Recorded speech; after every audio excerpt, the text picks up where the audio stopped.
Celtics Beat is brought to you by the Game Time app.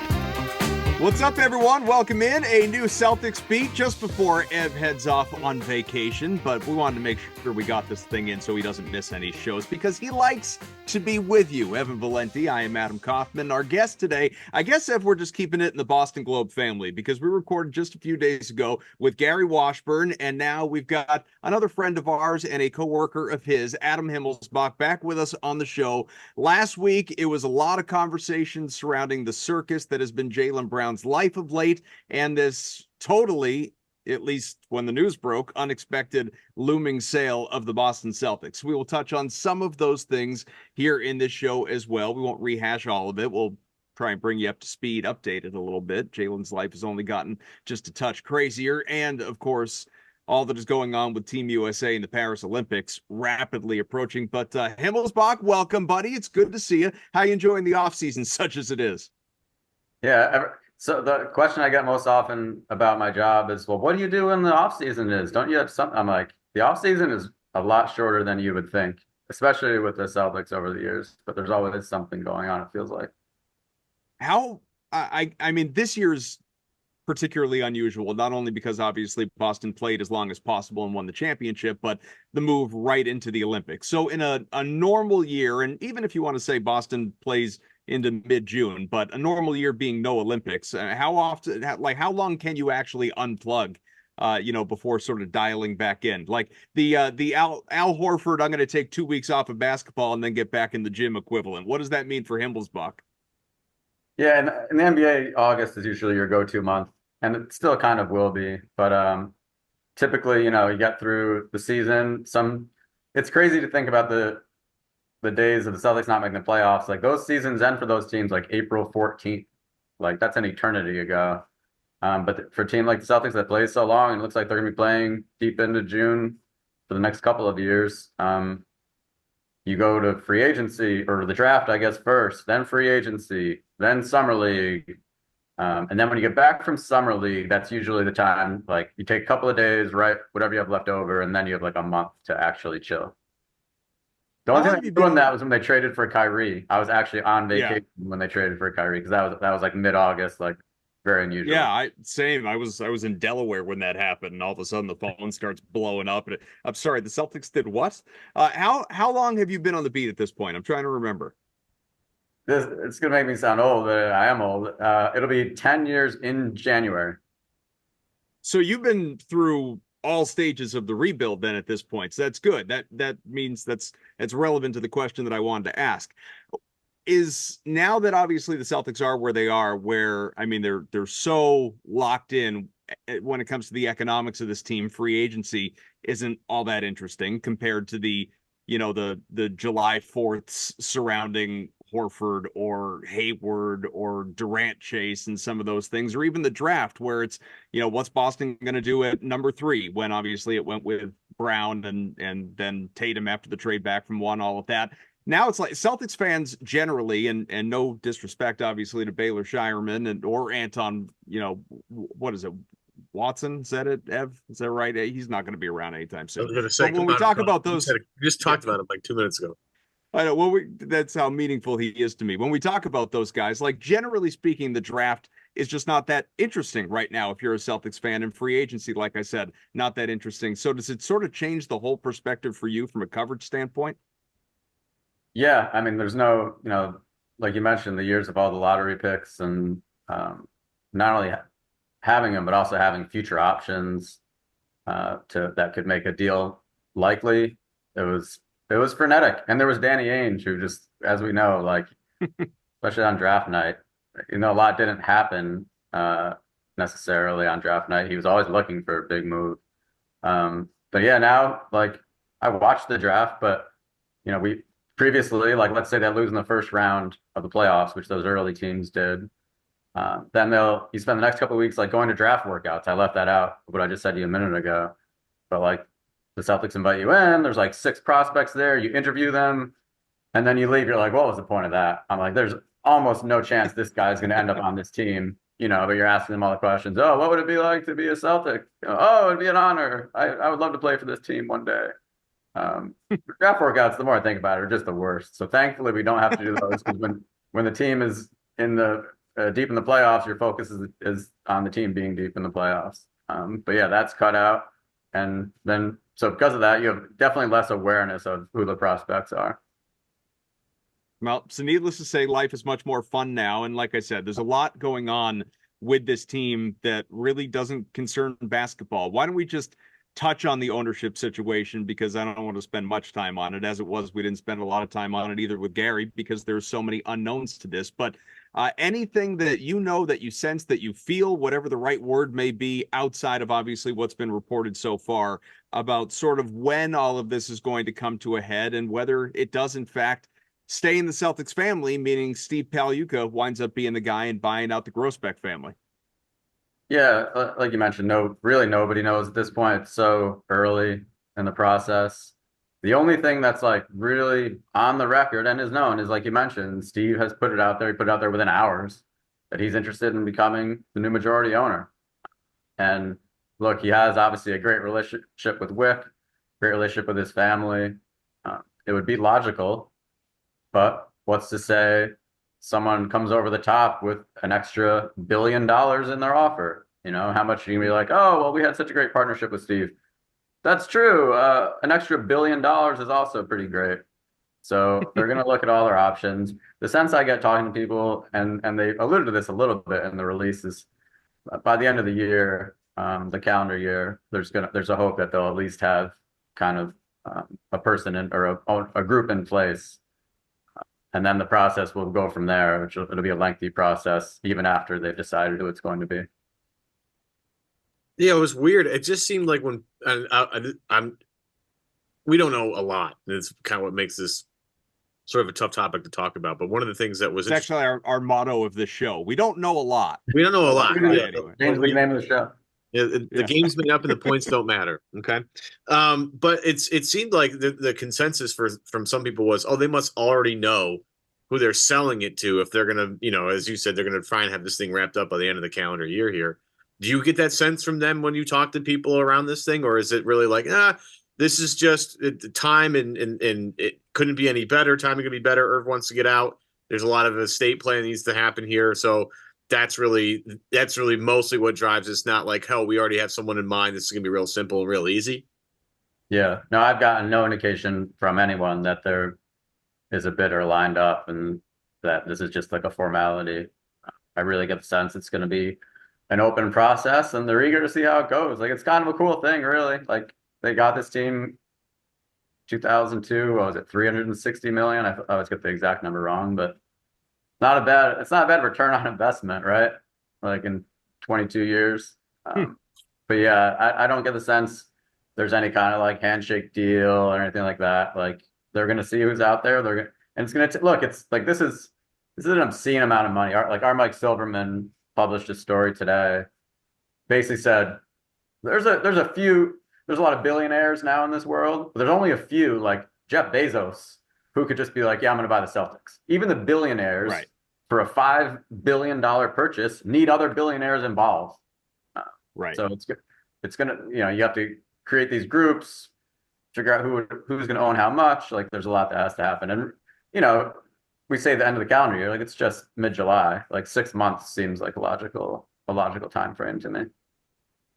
Have you heard, and I don't necessarily believe this to be a reality, but I'm asking because it's social media fodder and it's something people like to talk about. Like, in all likelihood, as you alluded to, it's going to be a billionaire that swoops in, or Saudi money, or we'll see. Obviously, in a perfect world, it is maybe Pagliuca. I think Celtics fans would root for it to, quote unquote, stay in the family. But there are so many people that are somewhat high profile who are, big Celtics fans, whether it's, David Portnoy, Barstool, Donnie Wahlberg, we know what he's achieved.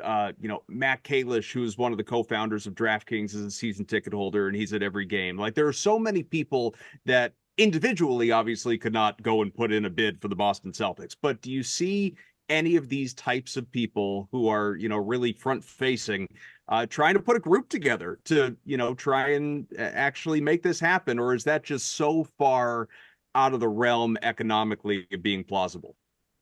No, I mean, if you're talking about percentages, nothing's out of the realm. Like if you're ownership group and you're like, hey, it'd be cool to have a kind of a face of this. You're not going to be, a majority owner, but we can be like, hey, look at this person we're adding to our potential ownership group. But I have no idea, who has interests, who would potentially like because you got to know the right people. You're not just going to randomly, like the names you mentioned, just make a quick call. Hey, can I get in with you guys? The one thing I have found talking to these people in this industry over the years, like relationships are huge. So it's most scenarios, it's either going to be like someone or like a friend of a friend type of thing. Where people, this is a massive investment. Like it's obviously like fun kind of toy department thing, but it's gonna be a massive investment for somebody, and you're not going to kind of take that lightly. Yeah, I mean, Right, what do you say? Let's. You got $5 billion, Kaufman. I don't have that in my checking account, unfortunately. I've been saving, trying to, really like the kids don't need to go to college. I could put my funds. You got a diverse portfolio. They understand. Yeah, you seem like a diverse portfolio type of guy. You got some bobbleheads behind you. Sell some of those things. Yeah, I mean, what's the going rate for opened out of package bobbleheads? I have Mac Jones right here. Everybody see that? That's sure worth a fortune. In a Patriots uniform for sure. Yeah, well, of course. I mean, are the Mac Jones Jacksonville bobbleheads even available yet? Because obviously I've got to have one when they are. Game Time, who of course powers this show. Game Time, it makes getting tickets even faster, even easier. Prices on the Game Time app, they actually go down, if you didn't know this, closer to tip-off with basketball or whatever it may be. And with killer last-minute deals, all-in prices, views from your seat, which I know I care about, my kids definitely care about, the lowest price guarantee. It's all significant in Game Time. It has it all. Just makes it easy for you. It takes the guesswork out of buying any type of ticket. And there are definitely different times that you could hop in. There are last minute deals. You could save up to 60% off buying last minute for sports, concerts, comedy, which I love. Gotta love going to see stand up, theater, whatever it may be. Flash deals kind of in the same vein. You could save even more with exclusive in-app deals on select seats ahead of a game or an event. Get this too, lowest price guarantee, or Game Time will credit you 110% of. How do you lose? You don't. I mean, it's like free money. Let me tell you. Impossible. Take the guesswork out of it. Buy tickets with Game Time. Download the Game Time app. Create an account. Use the code CLNS for $20 off your first purchase. Terms apply. Again, create an account. Redeem the code. It is CLNS. That is CLNS for $20 off your first purchase. Download Game Time today. Last minute tickets. Lowest price. Guaranteed. All right, let's get to the Jaylen Brown stuff. And, we don't need to sort of rehash everything that we touched on last week with the sort of political element, certainly in his opinion, definitely Gary's opinion. And I share that opinion of him being left off of Team USA. And we did the whole, has he been handling things as a poor teammate with his public griping sort of right after the Derek White selection. He just spoke. This is something that is new or has happened since we last recorded. Jaylen obviously spoke out in Vegas in attending some summer league action, talking about how he reached out to Derek White immediately and that they understand that this is not a personal attack. This is him just venting his frustration and all of that. And then, of course, all of the stuff with lip reading experts out there, seemingly Jaylen criticizing Bronny and all of that stuff that goes nuts on social media. It's just sort of a wild time to be Jaylen Brown, for lack of a better way of putting it. This is me sort of looking for the positive in all of this. I like the element, Adam, of I think it's going to be motivating for him, obviously, to be Eastern Conference Finals MVP, NBA Finals MVP, and yet not be All NBA, not be Team USA. This is stuff that is going to drive him next year. And teams, especially coming off a championship, are always looking for that next thing that's going to be a chip on their shoulder. This works for Jaylen Brown. I think in that sense, it's a good thing. But obviously, on a very deep personal level, he is hurt, he is offended, he is bothered by all of this. Where does it go from here? I don't really think it goes anywhere. I'm not, and I get players say this, so it's hard to go against it, but I never bought into the whole, like, playing with a chip on your shoulder thing. So you think there's a world where, like, as hard as Jaylen played in the NBA Finals, the conference finals, how incredible he was in the playoffs, now he's going to be pissed. Now you're going to see the real Jaylen. Like, Sure. it's not something like he's not going to be on the court. 10 seconds left, moment came. All right, this is my time to show they made a mistake. Did it piss him off? Clearly it did. He acknowledged it. He said he's gonna have some more to say about it. But I don't think this is something that will like carry over and you'll see after effects into next season. I think if you're a Celtics fan, you feel better about the fact that he really ascended in these playoffs. He was excellent throughout the entire playoffs. I mean, like you mentioned, the fact that he won conference finals and finals MVP, none of us would have guessed that. And he deserved it. Like, there's an argument for Jaylen or Jason in the finals, but my vote would have gone to Jaylen too. Like, on top of everything else, shooting so well, he guarded Luka the entire series. Like, he just had a great playoffs, and he just didn't just play well, but he had like a certain calm about him, and his leadership was really evident. And I think if you're a Celtics fan, you just are looking forward to seeing that Jaylen carry over, as opposed to, let's see the new pissed off Jaylen who didn't play for an Olympic team. Well, as you said, he alluded to the fact that he's going to have more to say on the matter, but the timing wasn't right. What does that mean? Does it mean like he's going to have like put out an official statement, basically condemning Nike or Team USA selection committee, Grant Hill in particular, or whatever it is? Like, what does that look like? Yeah, it's hard. I mean, it's hard to tell without asking Jaylen, but it sounded like when he said it sounded like he was referring more to the Nike stuff in particular. Jaylen also, in press conferences, he'll sometimes say some things. It wouldn't surprise me at all if he has a few days to kind of relax, think things over, talk to, his agent, and decide if that's something he's going to do. Maybe he will, but it also wouldn't surprise me if they just kind of move on to the next thing and put it to bed. It's almost like too much Jaylen Brown at this point in the summer. It's like, hey man, like we love you. Like, you might want to take it easy for a little bit. I do feel bad about the lip reading stuff just because he said that, obviously not thinking every single camera in this room is on me. That's what happens when when you're the finals and the Eastern Conference Finals MVP, you roll into, any game, especially a summer league game, like you're going to get a little bit of attention, which I think is kind of what he's looking for. But at the same time, like, I just feel like maybe taking a step back, letting the world kind of do its thing, and just kind of lay low for a minute. It might be the best advice I could possibly give Jaylen. But at the same time, like, what he said about Bronny James was, I'm sure, went over real well with Team USA and LeBron, who has obviously a huge hand in picking that stuff out. I'm sure that, that didn't go over too well, but like, he was also like kind of right. Like, that's what I was going to say. Like, who hasn't had that discussion with their buddies over the past month? I don't think Bronny's a pro. I've said it. Like, there's people who said it. Like, I don't think Bronny's a pro. So he said it. And he owned it. I don't know if you guys saw, he quote tweeted it yesterday, basically, and he didn't deny it. Like, he wasn't like, I didn't say that. He just kind of said, I have a lot of respect for whatever LeBron. It's really cool to have an opportunity. He earned this opportunity to like play with his son. I'm paraphrasing, obviously, but like, it's having your kid in the league is the ultimate flex or whatever exactly, however he put it. But yeah, it wasn't some horrendous thing to be like, I don't think this 55th overall pick who averaged 4 points a game at USC is an NBA player. Like, and finally just scored his first summer league points as well. Yeah, I mean, you feel bad for Bronny at that point, because it's like every time you step on the floor, that everything's gonna be about your play. Like, no matter what happens, especially if you're bad, everybody's just gonna talk about how bad you are. You look at that game from last week. What was it? Technically, like Monday, I think. Was it Monday or Sunday? I don't know. Days are just molding together. But like, you looked at him and like Jordan Walsh, right? Like, in Jordan Walsh sometimes looks like a baby giraffe, has no idea where any of the limbs are going. But then at certain points, it's like, wow, this guy's awesome at defense, and I definitely there's something here. But you watch Bronny and you're like, I don't know what the appeal is. I mean, he hustles. I give him credit. Like, he broke up an alley-oop, I think intended for Jordan Walsh from J.D. Davison.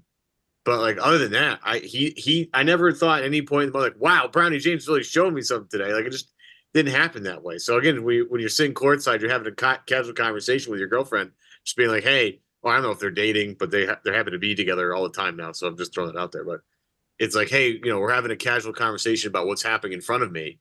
And maybe Jalen's at that sort of fame, guys. Maybe Jalen's like, no matter what, Jalen's the point of he says something, it's just all of a sudden newsworthy. Or that's more of an indication of where we're at in the summer with the content machine that we all sort of like feed into. Literally anything we can grab onto, we're going to make a big deal out of it. I don't know if it's one or the other. Yeah, it's I mean, aggregation culture. yeah, it's like I said, I feel like it's that the Bronny thing isn't that serious. If Jalen's going to come out and take a major like political stand against Nike, that'll be interesting to see. I'll be curious to see what he has to say. Curious if Nike reacts.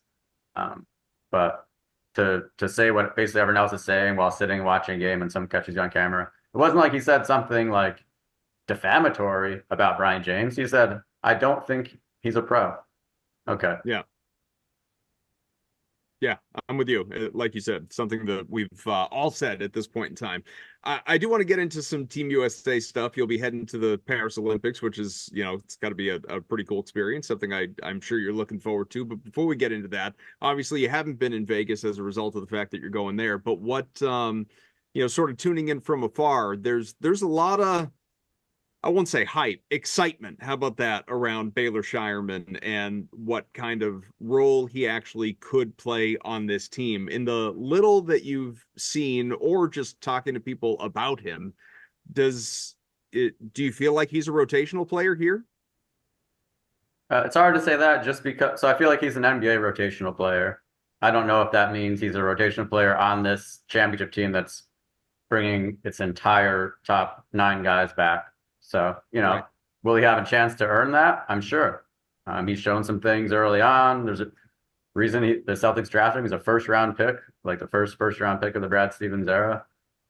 So he'll have opportunities. And if there's one thing about the Celtics team, and they did it last year, I expect them to do it even more this year, is they did a much better job this past season of focusing in on the playoffs, gearing everything toward the playoffs. Obviously, sitting Allen back-to-back, sitting Kristaps. If a guy's fingernail is hurting, all right, sit out tonight. You're fine.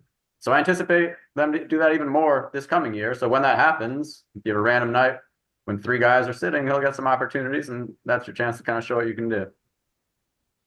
He's going to be spoon-fed opportunities too, which is the best part. It's like, yeah, he's right now playing on a team, J.D. Davison and Jordan Walsh, and maybe Anton Watson's playing with him, or Jamias Ramsey's out there. Like, yeah, he's going to be asked to do some certain things for the Summer League team that he's not going to be asked to do when he plays for the Celtics. It's like, hey, man, go stand in the corner over there and just knock down your open threes, and that's all we're going to have to worry about here. It's like he's going to be playing on the floor with 3 guys that are on Team USA right now. So it's like, hey, man, like, yeah, get comfortable with this team, get used to, shooting off the catch or shooting off the dribble or shooting off curls or pin downs or, get used to doing that and the NBA floor and NBA spacing and obviously with the basketball, but what he's doing now and trying to like run the show a little bit because he has done a little bit of that.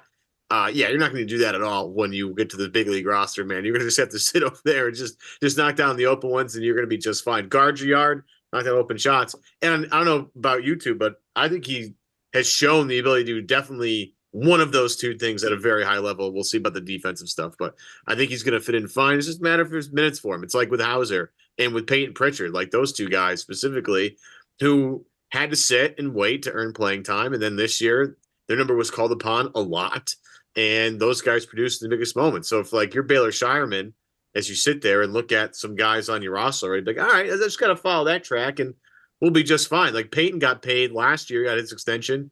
Hauser's going to get paid dramatically as soon as he feels like it. He could sign an extension, I think, with the Celtics now, or wait till free agency, which is probably what he should do, and get locked up for a much bigger number. But I mean, the fact that Shireman's on a team with 2 guys that have come through what he's going to go through right now would be a pretty positive thing for me, I think. Yeah. Yeah, I would say so. I mean, again, this is we talked about this when we had Matt Peralta on to sort of break down the draft pick at the time. Clearly, these guys are not remotely the same player, type of player, role, anything like that. But I just think that with Porzingis missing probably half the season, it's going to open up a lot opportunity for a variety of guys, including someone like Shireman, who is really, despite being sort of, I think he's listed as a guard, played a lot of wing, but played a ton of power forward. He's an excellent rebounder. He's a big guy, not Porzingis big, but a big guy. I just think he's going to get some run because they are going to one, there's going to be no rushing Porzingis. Even when he does come back, he's not going to play more than anyone feels comfortable with him playing. I know Cornette is back, and so he'll have opportunity. Tillman, same story. But Horford is, I feel like we have this conversation this time every year the last few years, but this guy he's going to be yet another year older. He's not going to be playing back-to-backs. He's going to be missing considerable time. Even when he does play, the minutes he's going to be at what, 25, maybe? So I just think, again, whether it's Shireman or sort of filtering down the depth chart to some of these other guys, like more of a role for Hauser, Pritchard, and so forth, I think these guys are all going to get some run. But Himmelsbach, again, you're going to be heading overseas and getting ready for the Olympics. You've already spent some time with Team USA and the Celtics trio there. Sorry, Jaylen, but Tatum and Holiday and White. These guys have been playing pretty well in their just sort of warm-ups, tune-ups that they've been playing so far. What's the attitude around this team, the feel of these guys in particular, and clearly how they fit? None of them are starting, which is fine, but all play their role. I sort of feel like on social media, they're not that it's any surprise to those of us that watch the Celtics night in, night out, but league-wide, it feels like there's a greater appreciation of Jason Tatum and all the things that he does well. Yeah, and you said they're not starting. Like Steve Kerr said a few times, he's using these exhibitions to try things out. I don't think he's even decided on a starting lineup yet. It wouldn't surprise me at all. Jason or even Jrue gets a nod there. But yeah, they were out, and I was out in Vegas with them for about 4 days when they started training camp. Obviously, Derek wasn't on the team yet, so he was not there. And Jason missed the first few days. He signed his extension here in Boston, and then had another personal issue.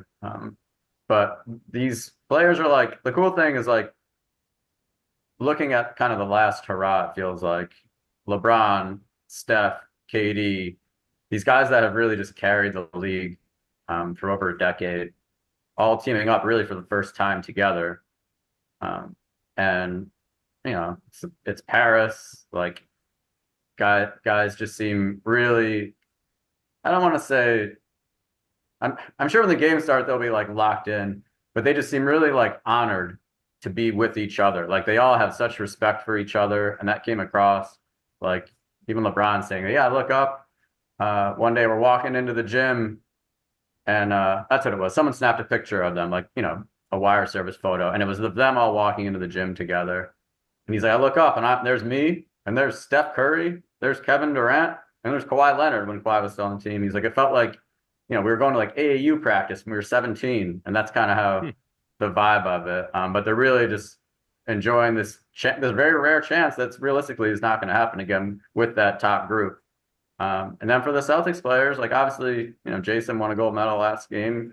Jrue Holiday did it as well. You add Derek, it's just pretty cool. Like there's 12 guys on this team, and 25% of them are Celtics. And obviously, it's just a great experience, high-level basketball. There's things like I talked to Tyrese Halliburton in Vegas, and he was like, you know what, I'm looking forward to most of all is being around Jrue Holiday out here. I'm like, why? With all these big names, why Jrue? He's like, man, he's really the best defender I've ever seen, and I just want to like learn things from him and pick his brain. So the opportunity for things like that. Like I don't know who. Whatever, Drew's been around for a while, but I'm sure the things Derek's going to be watching and just the way the best of the best carry themselves and prepare and maybe how they handle their post game. So I think it'll be nothing but beneficial for three Celtics. Yeah, that was one of the interesting things that came out recently about I think it was Jaden Springer said it after his big game one Summer League performance, and then he wasn't playing the second game of how valuable being around Jrue Holiday every day is. Then I think J.D. Davison backed that up as well. It's like, there's so many things that happen behind the scenes, behind closed doors at practice and things that we don't see, where Tatum calls Al Horford the best teammate he's ever had. And, to your colleague's point, we've had Gary Washburn on the show, I don't know, Adam, pretty much consistently every year since you've taken over the show. And one of the things he's always pounded the table for is like, we got to have more vets on this team. You know, you got to have more guys that've been around a while, whether it's on the coaching staff or on the team itself. It feels like Jrue Holiday, for at least the guards on this team, is like the guy to talk to. I get Kaufman. I don't know if they have a better guy on the team. Like I undersold the Jrue trade when it happened. I was a little nervous about it. Obviously, I was an idiot and I was completely wrong. He was perfect. But the other part of that is like how influential he can be on younger guys, and to hear that from Halliburton to be like, yeah, out of all these guys, Steph, LeBron, AD, and all these, yeah, the guy I want to talk to the most is Jrue Holiday. Like that's such a luxury to have, and like we talk about all the other things that Jrue Holiday brings to the table. Like defensively, he's like just the most unique player they've had in quite some time.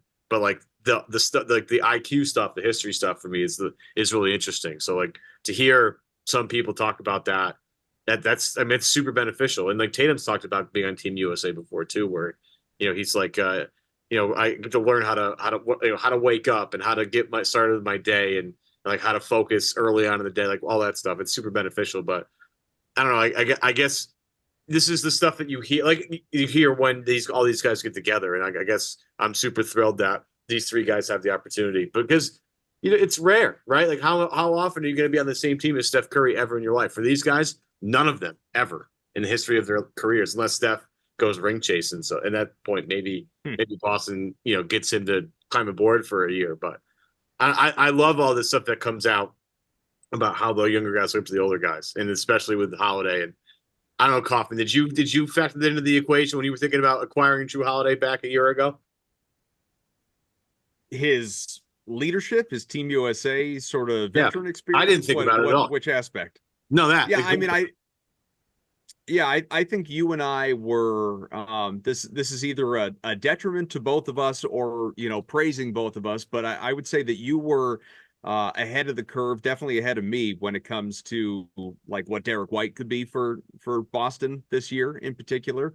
With Marcus Smart being sent away, but I was probably higher between the two of us on the Jrue Holiday acquisition. It's just for me, bringing in Holiday sort of completed a puzzle that didn't make a whole lot of sense. I mean, people who listen to the show remember, I'm sure that I didn't love the Smart Porzingis trade, but it wasn't so much because of either of those guys individually, although I didn't love trading away Smart when it could have been Malcolm Brogdon.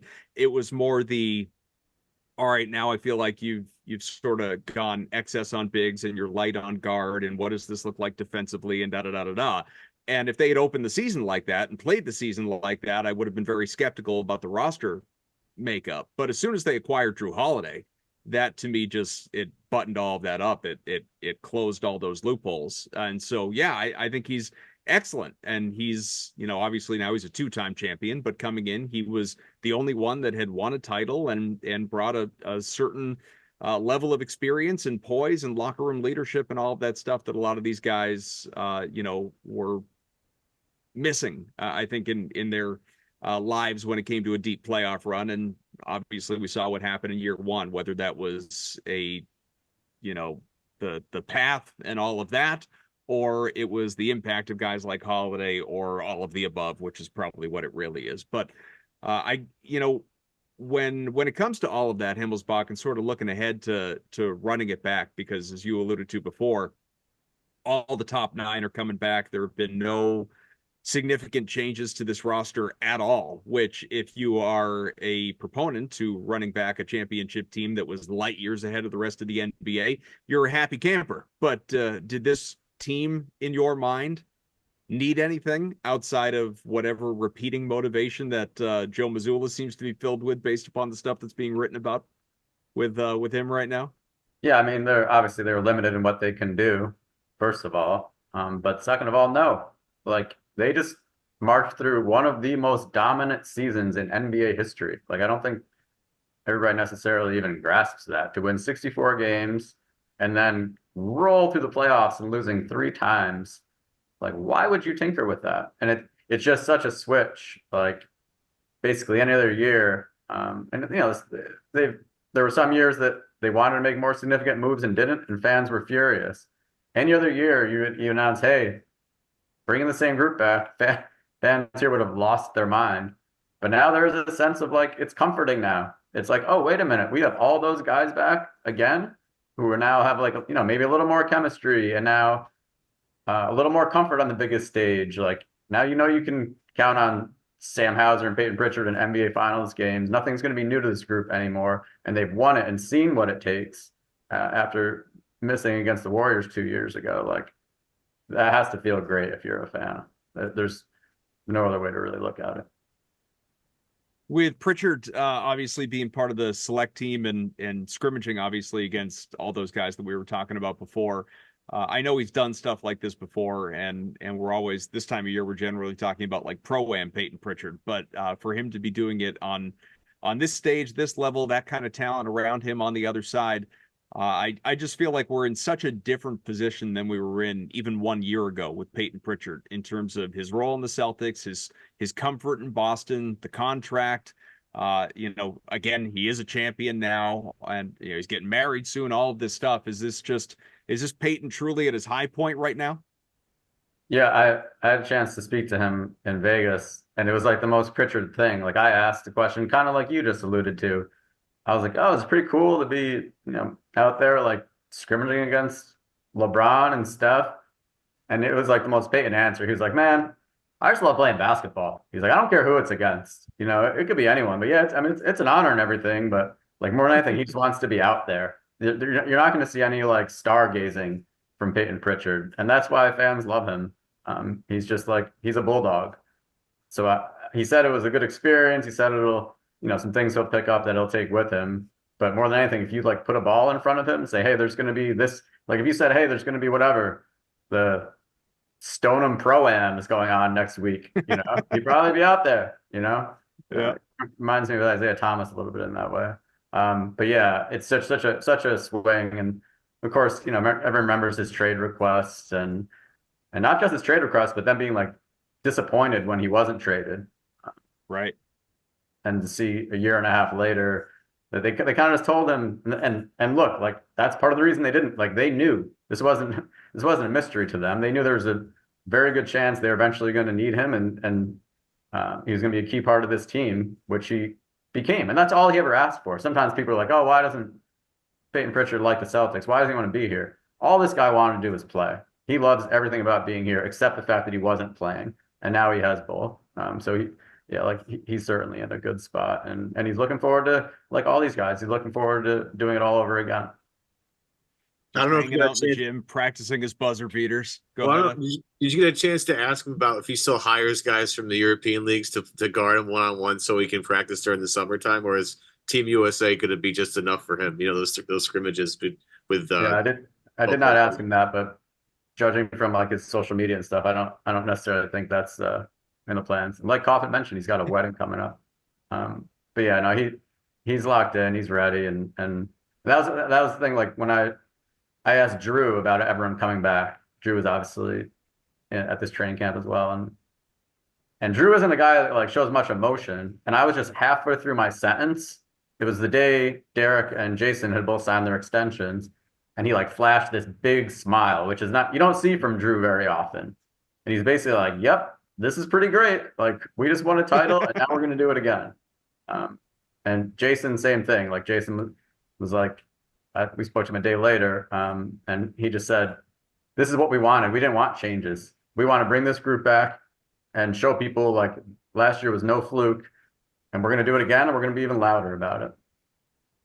Well, for Celtics fans, the next season can't come soon enough. But for Adam Himmelsbach, it's all about the Olympics, and something that a lot of people will get a chance to watch, enjoy, consume all of that in the weeks to come here. Do yourself a favor. I'm sure I'm like the 95th person to say this to you. Try and get out of that hotel room a little bit. Get out of the gym, sightsee, take advantage of your time there. It looks lovely. Can't say I've ever been, but I'd maybe put it on the bucket list one day. Enjoy your trip. Obviously, we'll get you back on here hopefully when the regular season is right around the corner. Do our annual preview. Yeah, I went to Paris once with my family when I was 13, and this is so pathetic, but I need to make up for it. My favorite night there was the night my parents did a date night, and I have two brothers, and we stayed back in the hotel, rented an our movie, The Last Boy Scout. starring Damon Wayans and Bruce Willis. And we got Pizza Hut and McDonald's. That was my best memory of 13-year-old Paris. So I have a lot of like making up to do. Now I'm an adult, so I'm looking forward to it. Or you could recreate that night. Well, Just think about what's maybe 3 weeks in. Maybe 3 weeks in, after eating like duck and escargot, I will be. there you go. I had my 13th birthday in Paris. Oh wow! And we were part of this travel group at the time, and our nightly activity that night was a show at the Moulin Rouge. So I had my 13th birthday at a can show at the Moulin Rouge. Couldn't have been any better than that. I had a great seat. That's all I will tell you. It was a dinner and a show. It was spectacular. That's amazing. Evan Adam had two very different 13th 13th year What a experiences. Oh, that's amazing. Yeah, you'd have a very different memory of your time in Paris. Wasn't bad. I'll tell you, it was not bad. It was not bad. Itching to go back. All right, for Evan Valenti, for Adam Himmelsbach of the Boston Globe, check him out. Check out all his great work. He'll be writing extensively, obviously, about Team USA and the chase for gold. I am Adam Kaufman. We'll be back at you next week. Enjoy, and happy betting if you're wagering on this stuff as well. We'll talk to you soon.